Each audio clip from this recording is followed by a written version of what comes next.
na história da igreja primitiva. Então hoje nós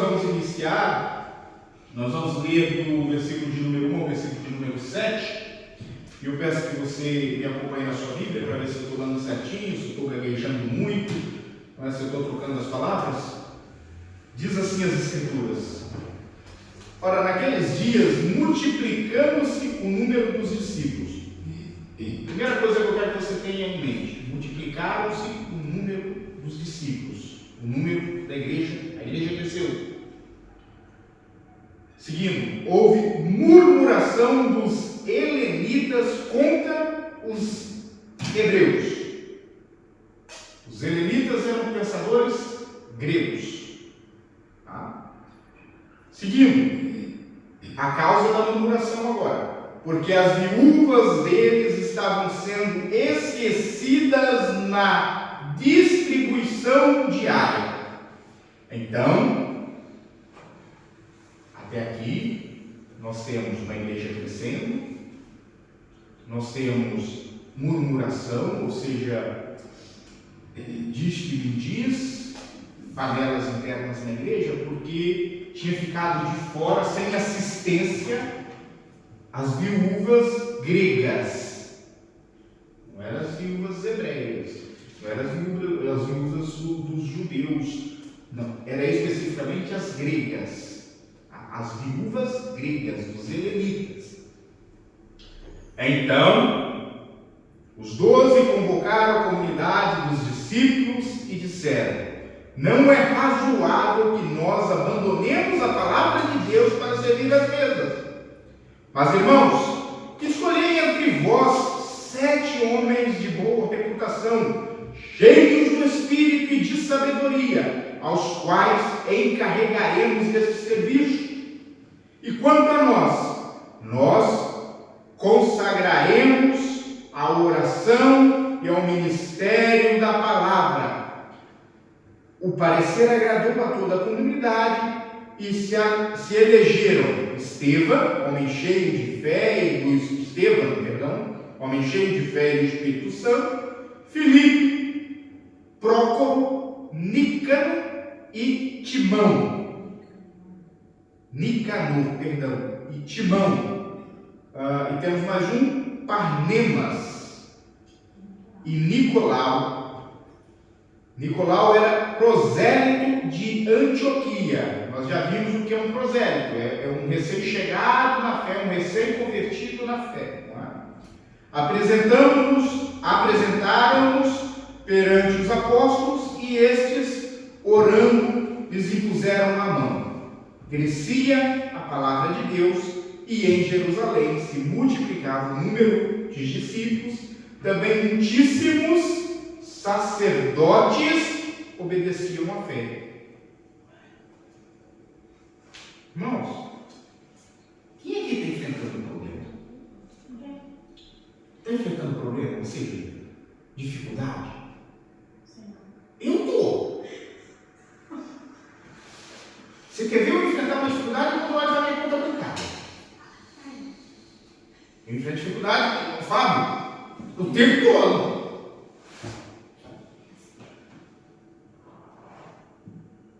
A igreja de Atos também estava passando por problema. Também estava passando por dificuldade. Mas olha, essa igreja de Atos é a primeira igreja que é a morte de Cristo. Ô, Vitor, os pastores dessa igreja eram 12. Bem instruídos. 11 deles aprenderam com o próprio Cristo. Paulo, aprendeu os pés de Gamaliel, mas também escutou Cristo ensinando. E a igreja passava por problema, irmão. A igreja passava por dificuldade. A igreja, e talvez isso escandalize alguém que acha que a igreja é sempre rosas, é sempre maravilhoso. A igreja de Cristo sempre passou por problemas. Desde a fundação, ela foi fundada sobre um problema gigante. Quando a igreja surgiu, ela surgiu em nome de quem? De Jesus Cristo. Um homem que, aos olhos do governo, era criminoso, era um rebelde.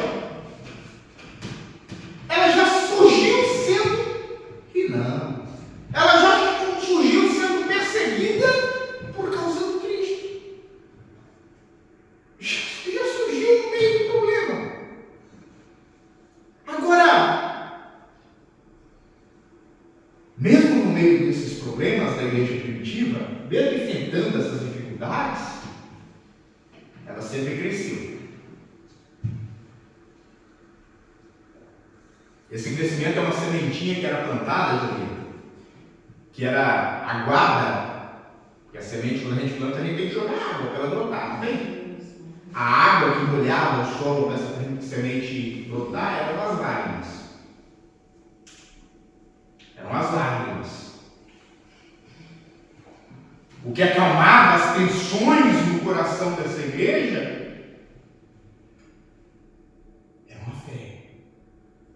uma fé absurda em Cristo. Uma fé que negava a razão lógica dos problemas.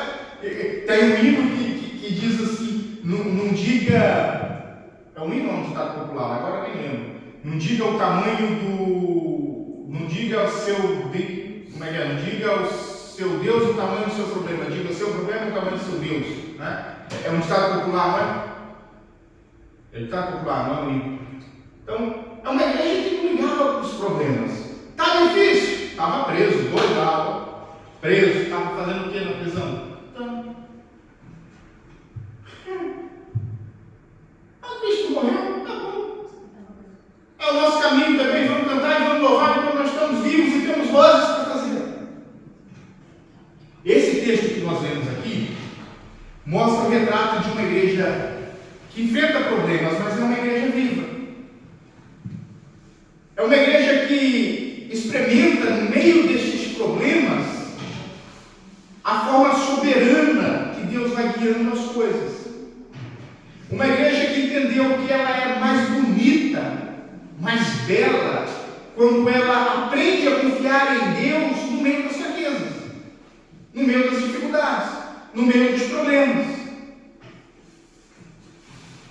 Esse capítulo 6 de Atos é como se o Espírito Santo nos pegasse pela mão, irmãos, e nos conduzisse para uma viagem que sai dentro dessa murmuração aqui dos helenistas, e vai levar até ao martírio de Estevão, um caminho cheio de conflitos internos, mas que mostram como Deus pega esses conflitos e usa de vitamina, usa de energia, usa de combustível para a expansão do reino dele. Como Deus opera em meio ao caos, para que as coisas prosperem de acordo com a vontade dele. E eu comecei fazendo perguntas se você está com problemas, porque com certeza você está passando por algum problema. E quando você respirar, vai ter alguma coisa que vai perturbar o teu juízo, que vai te tirar do sério, que vai causar uma dor de cabeça, que vai fazer você perder o sono. Sempre tem. Agora, eu quero te convidar a ver como Deus usa esses problemas para edificar a sua vida, para edificar o meu coração, para nos purificar, para nos preparar para dias vindouros. Olha o que a gente lê no primeiro versículo. Multiplicando-se o número dos discípulos, houve murmuração.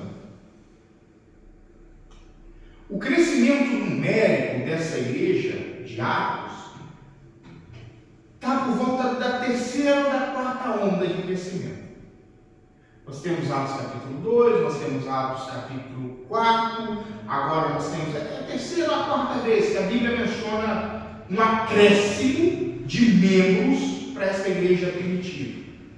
Agora, quando a gente olha para a igreja crescendo a um ritmo acelerado, a primeira coisa que vem na nossa mente é: Deus tem me abençoado.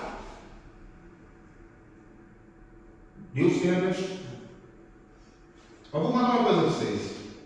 Uma igreja grande ela não apaga as marcas da queda. Ela não esconde o fedor do pecado.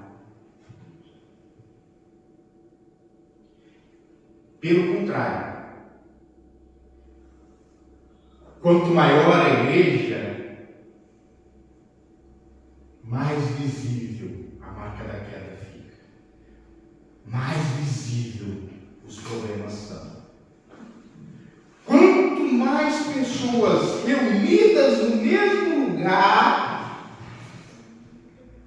mais pensamentos diferentes, mais problemas, mais divisões, mais intrigas, mais situações a serem apaziguadas.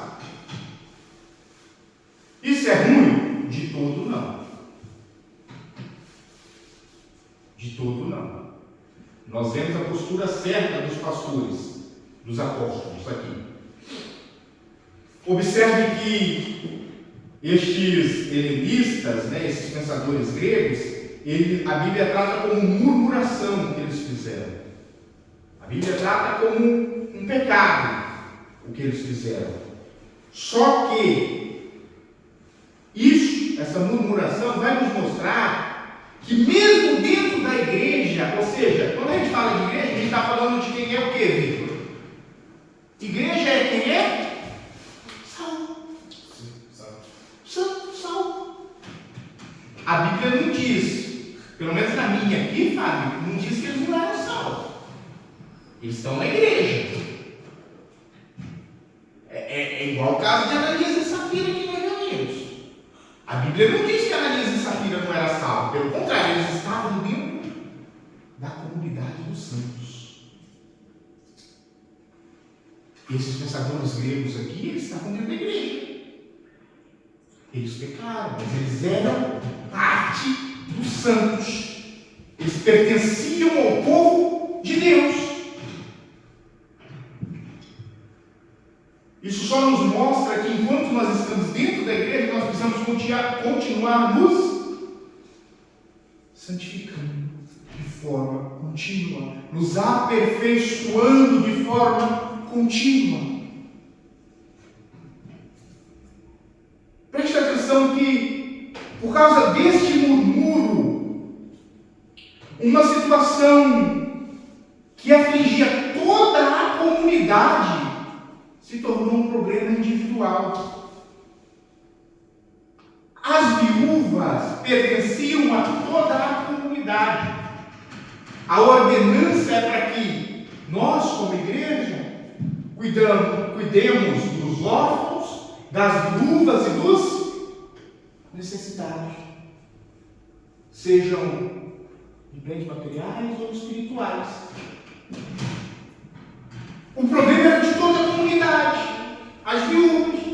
Com a murmuração, tornou-se um problema individual. Passou a dar nome aos bois. Passou a dar nome. O que isso mostra para a gente, irmão Hélio? Primeiro, isso nos mostra que a igreja de Jesus, ela precisa estar em constante santificação. E aí, o Fábio talvez se lembre de uma frase dos reformadores que faz muito sentido agora. Igreja reformada, sempre se reformando. E se a gente trocasse isso? Igreja santa, sempre se santificando. Sabe o que eu quero dizer? Segunda coisa que isso nos mostra. É comum, e aí é que todo mundo já deve ter escutado isso, é comum as pessoas chamarem a igreja de hospital. Hospital da alma. Nunca escutou? Não? Então está escutando agora, pela primeira vez. As pessoas comumente dizem, olha, a igreja é um lugar de cura, a igreja é um hospital. E é verdade. É verdade, porque pensa o seguinte, a igreja é uma comunidade, várias pessoas, em que todo mundo está doente espiritualmente. Em resumo, a igreja é uma comunidade de doentes espirituais que estão sendo tratados pelo médico dos médicos. O dia que nós deixarmos de ser doentes espirituais, vai ser o dia que a gente parar de pecar. E aí, assim, biblicamente, nós só vamos parar de pecar em glória. Nós lutamos contra o pecado. Nós resistimos ao diabo. Nós corremos das concupiscências. Nós buscamos a santidade. Mas hora ou outra você toca uma mentira. Hora ou outra você dá uma risadinha de uma piada profana. Hora ou outra você dá vontade de mandar e de soltar tudo, qualquer palavra a respeito de alguma coisa.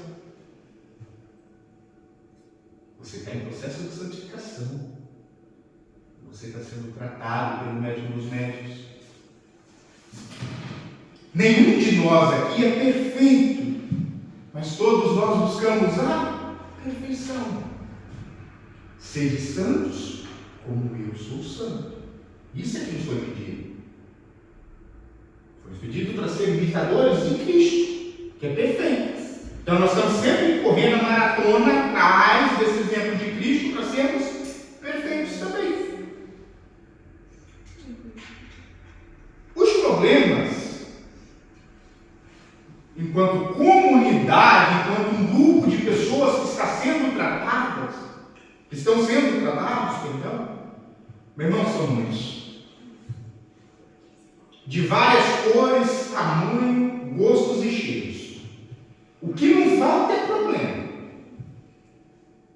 Hoje aqui, nós somos uma igreja pequena.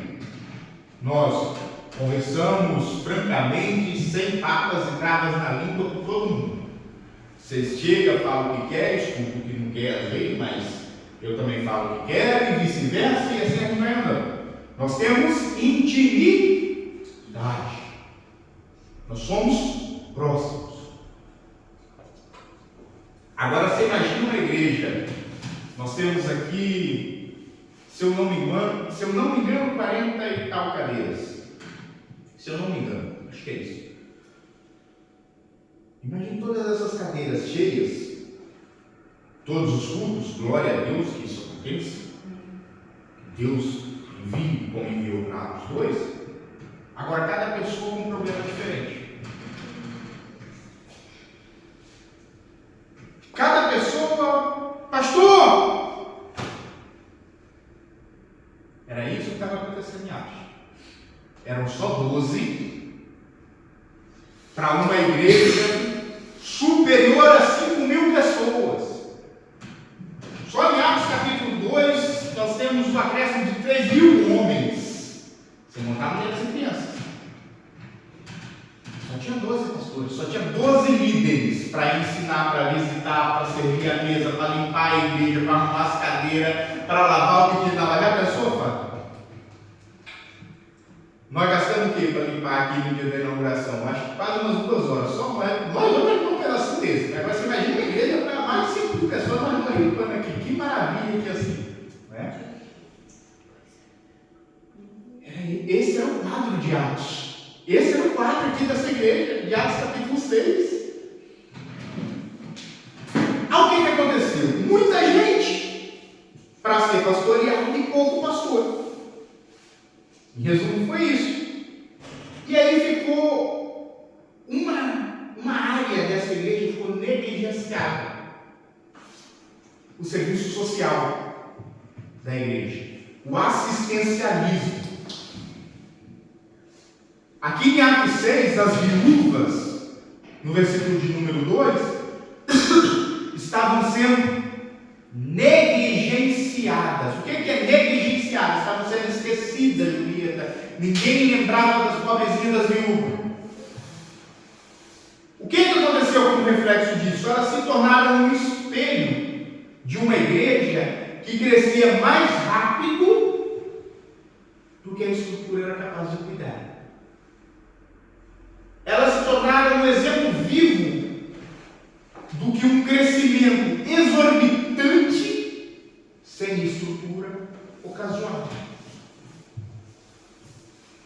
Só que Deus, em sua infinita misericórdia, já nos mostrou aqui a solução para este problema. Vê bem que o texto que nós lemos, os apóstolos não condenam, no versículo 3, a murmuração do versículo 2, dos pensadores gregos. Os apóstolos nos chamam a atenção, não nos exortam, não nos corrigem, não nos reprime de qualquer maneira. A liderança apostólica aqui, eles reconheceram a legitimidade da dor, da reclamação, eles reconheceram a falha no cuidado social. E aí com isso eles criaram outro problema. A justiça social, ela é fruto da piedade.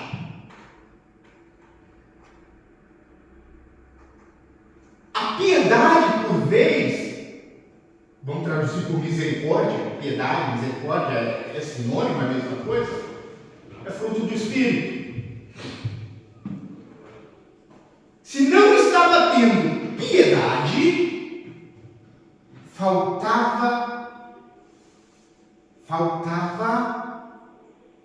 este fruto do Espírito para aquela igreja primitiva. Novamente, eu estou falando de uma igreja, Vitor, que era pastoreada pelos apóstolos. Se tem alguém que, quando nós pensamos em frutos do Espírito, se tem alguém que nós imaginamos ser top 10, seriam os apóstolos. Só que não.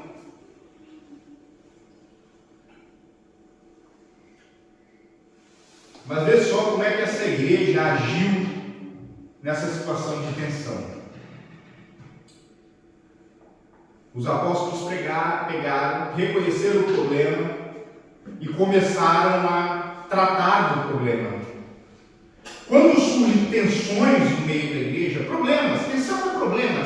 Quando surge problema no meio da igreja, a nossa primeira reação como irmãos em Cristo, como membros desta igreja, como os líderes desta igreja, não deve ser jamais a defesa. Quando tem um problema, nós não podemos levantar os muros contra aquele problema. Nós não podemos nos blindar. Os apóstolos não fizeram isso, eles reconheceram a falha. A primeira reação que nós precisamos ter é um exame do nosso coração. Porque o Senhor ele pode estar usando esses problemas no nosso meio, conflitos internos, para revelar para nós aonde nós precisamos crescer em amor. O que nós precisamos nos organizar, para nos trazer a uma maturidade espiritual que talvez nós não tenhamos ainda. Tudo isso nos mostra que não podemos cruzar os braços frente ao problema. Ou seja, levantamos o muro e está tudo bem, vamos só ignorar. Aí não pode agir desse jeito. O agir de Deus no meio da igreja, Ele nunca vai tirar de nós a responsabilidade de atuar no meio da comunidade. E observe que eu fiz questão de separar a igreja de comunidade. Porque a igreja ela pode ser uma pessoa, como ela pode ser 10, como ela pode ser 100, como ela pode ser 5.000. Comunidade não. Para ser comunidade tem que ser no mínimo 3 ou 4 pessoas. Deus age na vida do Fábio, do Vitor, da Julieta, da irmã Wélida, da irmã Cadastro, da irmã Nath, na minha vida. Mas isso não nos tira a responsabilidade de agirmos um para com os outros. Irmão, olha cá para mim. Nós precisamos nos ajudar.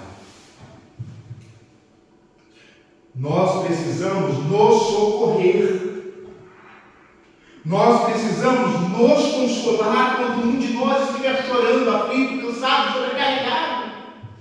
Precisamos agir, pelo amor de Deus.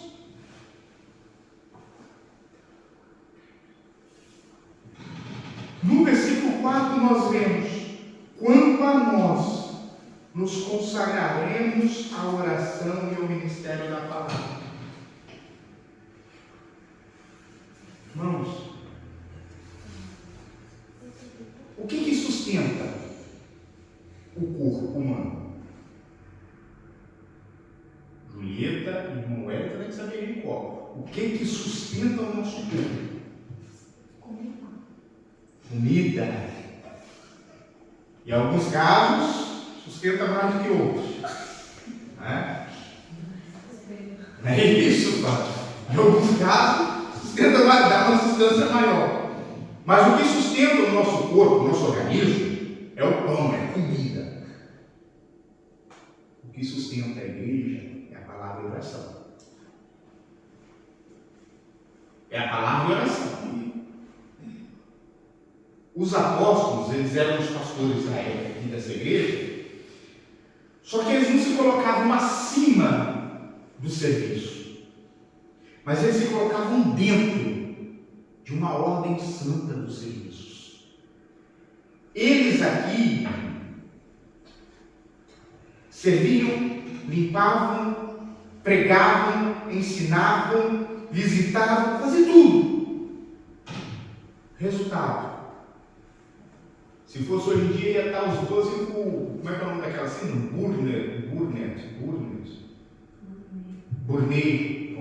Se fosse hoje em dia, ia ser os 12 dias nós estávamos com a síndrome de Burnet.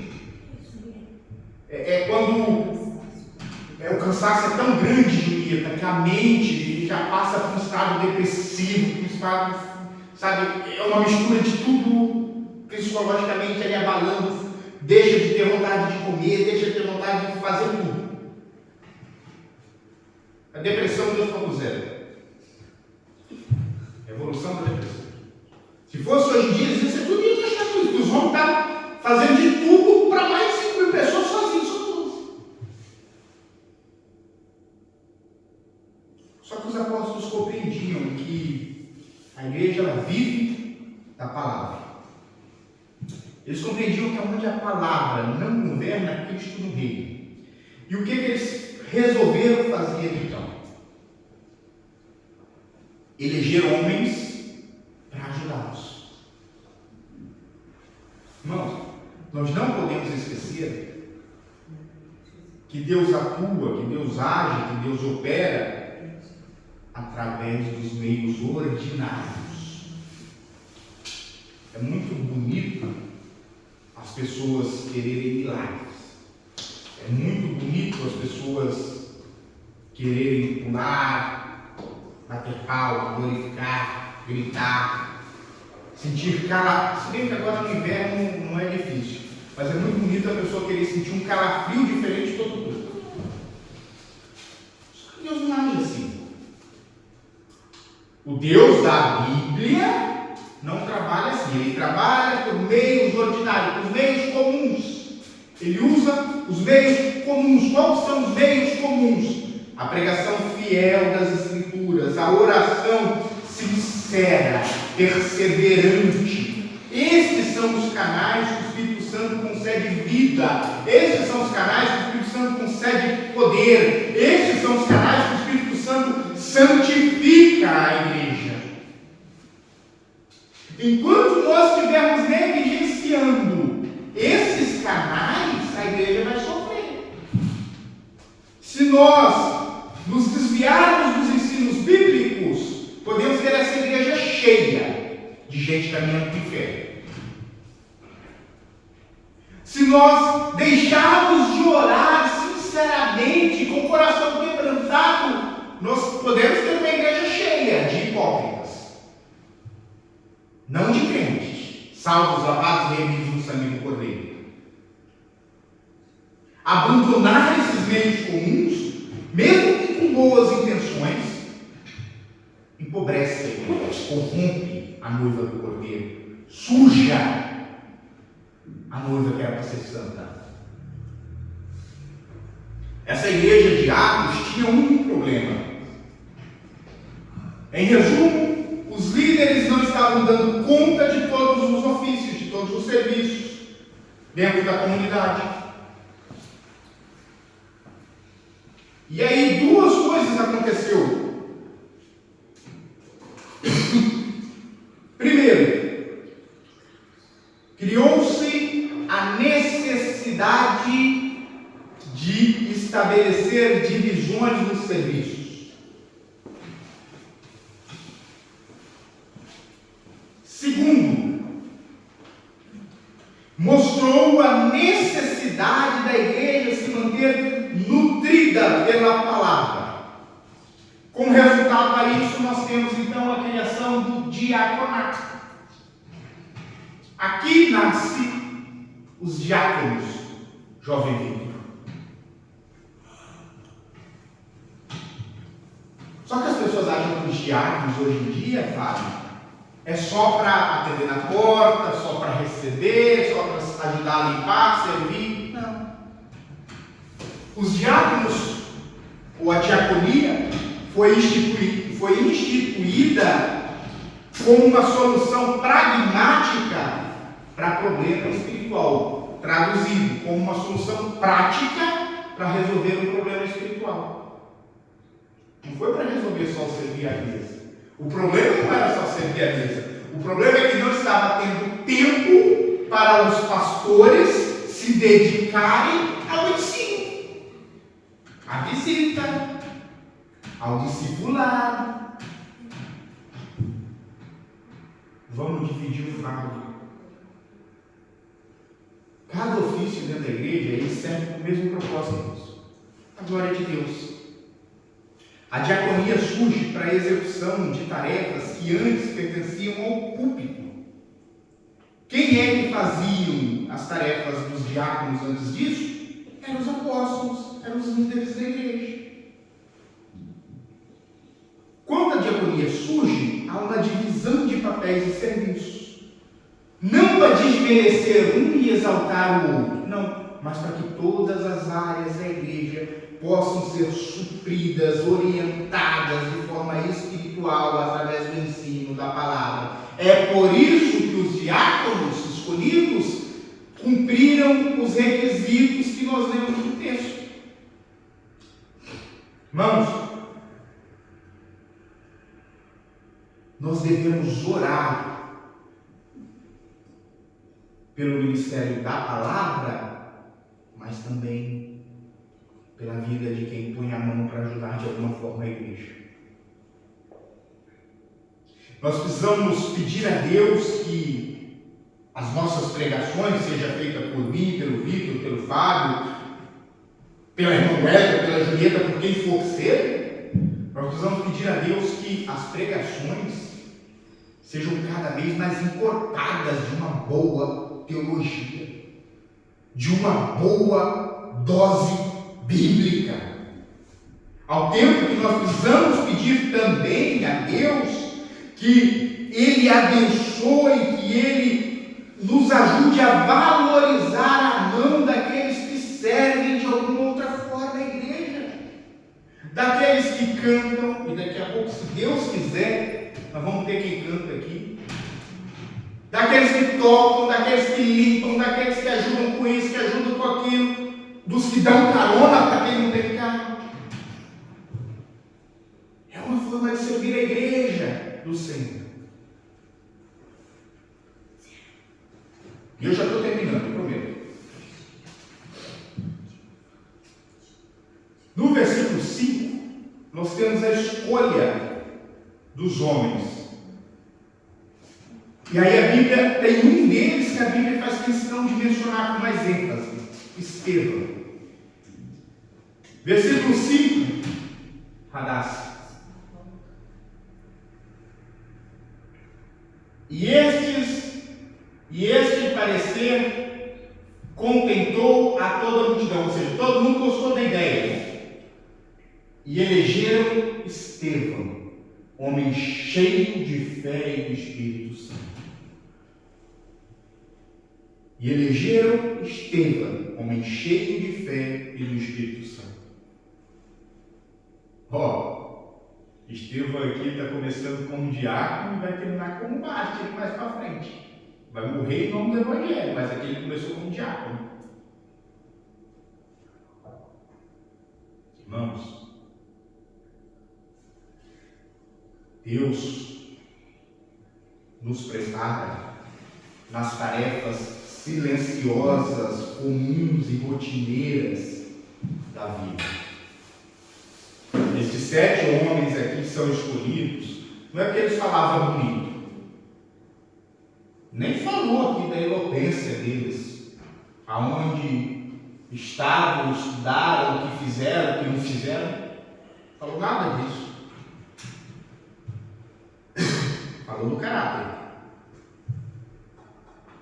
Falou do caráter. Falou que eram homens cheios do Espírito, piedosos, homens que entendiam que a santidade é a beleza da alma e a força de um bom testemunho. E a igreja não vive sem bom testemunho. Igreja sem bom testemunho é clube.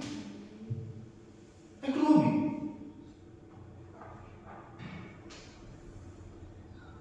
Quando os servos fiéis de Deus se submetem a tarefas pequenas, eles são preparados por Deus para darem grandes testemunhos. E foi isso que aconteceu com Estevão. Estevão foi colocado, separado, escolhido, como quiser dizer, para ajudar nas coisas rotineiras e comuns. Estevão não ia estar em destaque. Ninguém ia ver ele servindo as viúvas. Ninguém ia ver ele limpando a igreja, abrindo a porta, trazendo um copo d'água para o apóstolo Paulo. Ninguém ia ver nada dessas coisas pequenas que esses 7 homens iriam fazer. Ninguém aqui. Mas a quem importava saber, sabia. A Deus. O exemplo de Estevão foi muito forte. E nós vamos ver isso mais para frente, quando ele passa por martírio. O resultado disso foi extraordinário. Nos versos seguintes, nos versículos seguintes que nós lemos, a Bíblia vai relatar que o tempo de palavra aumenta, ou seja, os apóstolos se dedicavam mais ao ensino. Os discípulos, como consequência disso, discípulo é crente, multiplicou. E por fim, a Bíblia diz que até sacerdotes judeus se convertiam. Irmãos, Deus ainda escreve grandes histórias através de servos anônimos. Eu acho que o Fábio, que um tempo atrás fez uma pregação aqui e citou uma fazenda lá nos Estados Unidos, no interior, onde Deus levantou um homem que pregou para multidões, que até hoje tem as pregações gravadas. Foi você, Fábio, que falou sobre Josué de Irmão. Eu esqueci o nome, foi você, não foi? Eu esqueci o nome, mas eu esqueci o exemplo que você usou. Então tá bom. Deus ainda tira os pequenininhos que estavam com Davi, talvez, apacentando as ovelhas, cuidando dos afazeres dos pais, para mostrar que o caráter é mais importante do que o achar que sabe, o envaidecer-se, do que o porte físico ou a eloquência. Então não desprezem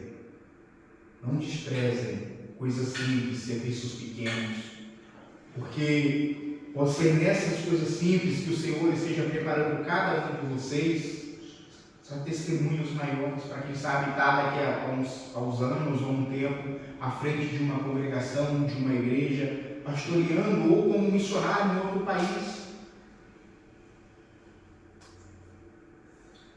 Para concluir, irmãos, Atos 6, do versículo 1 ao versículo de número 7, que nós lemos, nos ensina 3 coisas importantes.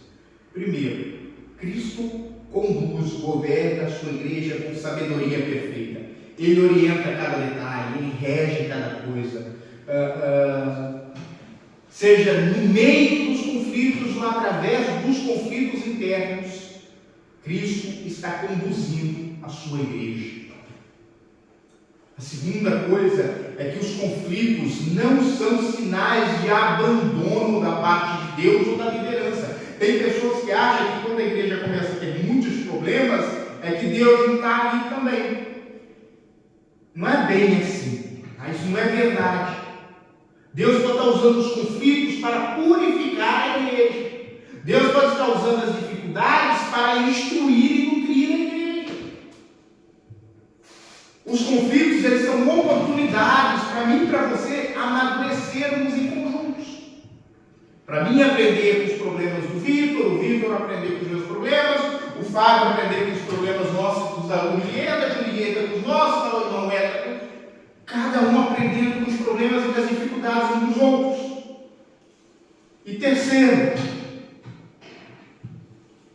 quando a palavra é ensinada e honrada de forma séria, quando o serviço é organizado, o Espírito é obedecido e a igreja floresce.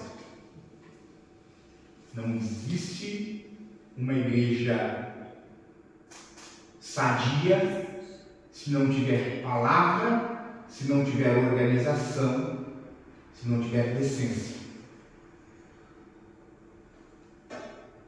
Eu, enquanto pastor, eu tenho meu coração rasgado toda noite quando eu chego aqui. Quando eu olho para essas cadeiras vazias, vocês podem não acreditar, mas às terças-feiras, quando eu limpar, ou quando chego aqui domingo e olho para essas cadeiras, eu tenho meu coração dilacerado. Eu sinto martelo, Fábio, batendo pregos. Porque eu vejo as nossas dificuldades em alcançar vidas, alcançar pessoas que estão precisando. Eu vejo as nossas dificuldades em nos sustentarmos financeiramente, em estrutura. Eu cheguei domingo não foi terça que nós viemos limpar, quinta noite eu cheguei aqui e olhei ali aquela parede, o mofo desceu ali onde a água da enchente da outra vez, lá que veio de cima para baixo. Eu olho isso, eu fico com o coração quebrado, porque eu queria chegar aqui, eu queria deixar isso aqui alinhado em cada detalhezinho mais bonito possível para vocês.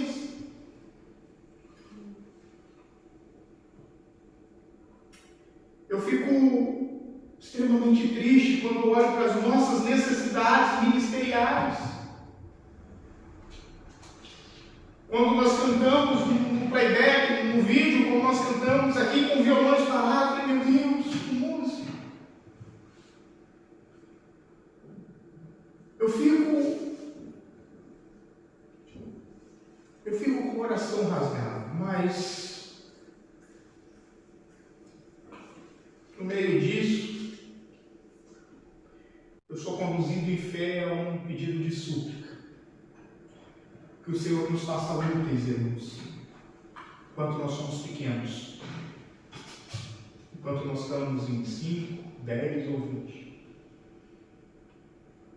Que Ele nos faça úteis nesse pequeno começo, para que nós não sejamos presunçosos, para que nós não nos envaidecemos, para que nós não sejamos orgulhosos no dia de amanhã, quando as cadeiras estiverem cheias, quando tivermos músicos para fazer escala de quem toca no violão,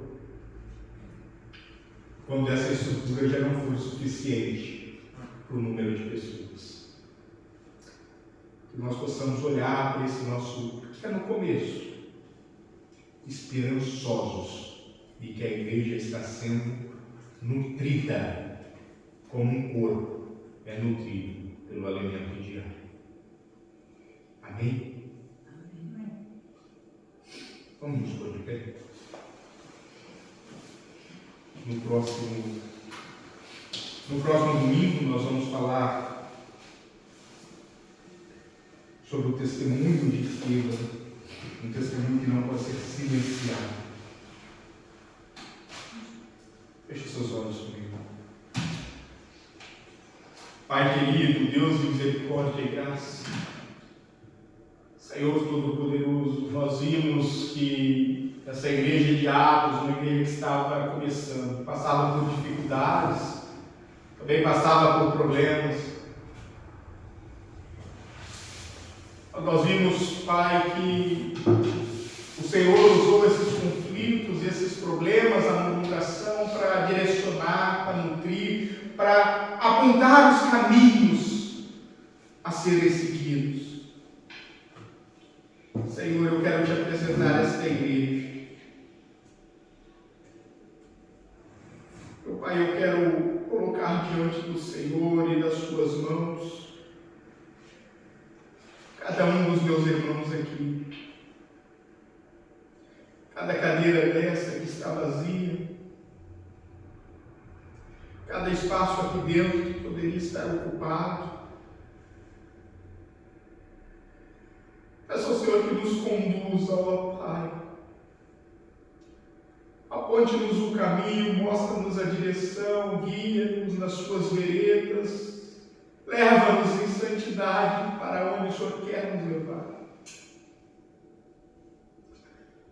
Não nos deixe desanimar, não nos deixe, Pai, olhar por cima do ombro e achar que tudo está mal, tudo é ruim. Mas nos mostre a clareza que há na sua vontade, no seu Espírito. Nos mostre, ó Deus, a santidade no nosso meio. Nos torne mais unidos, nos torne mais próximos uns dos outros. Nos torne, ó Deus, uma família ainda mais caridosa e amorosa para com os nossos. Pai, nós acabamos de começar 2026. E que este ano seja um ano repleto, ó Senhor, de aprendizado, repleto, ó Pai, de bênçãos para a vida desta igreja, para a vida de cada um dos meus irmãos aqui.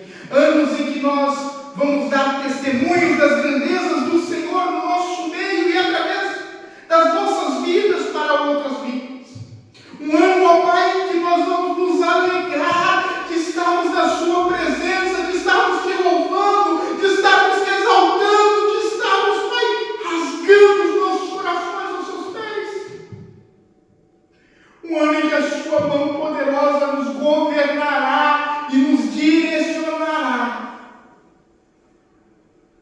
Pai, eu te peço que o teu Espírito nos conforte nos nossos momentos de dificuldade e que a sua palavra nunca, Pai, se aparte dos nossos corações.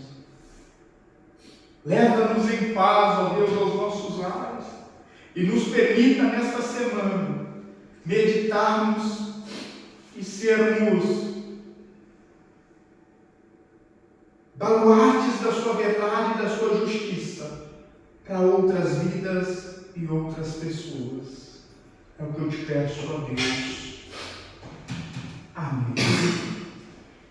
Que a graça do nosso Senhor, Salvador, Jesus Cristo, o amor de Deus Pai, a comunhão e as consolações do Espírito Santo de Deus, seja com cada um de vocês hoje e para todos sempre. E todos digam amém.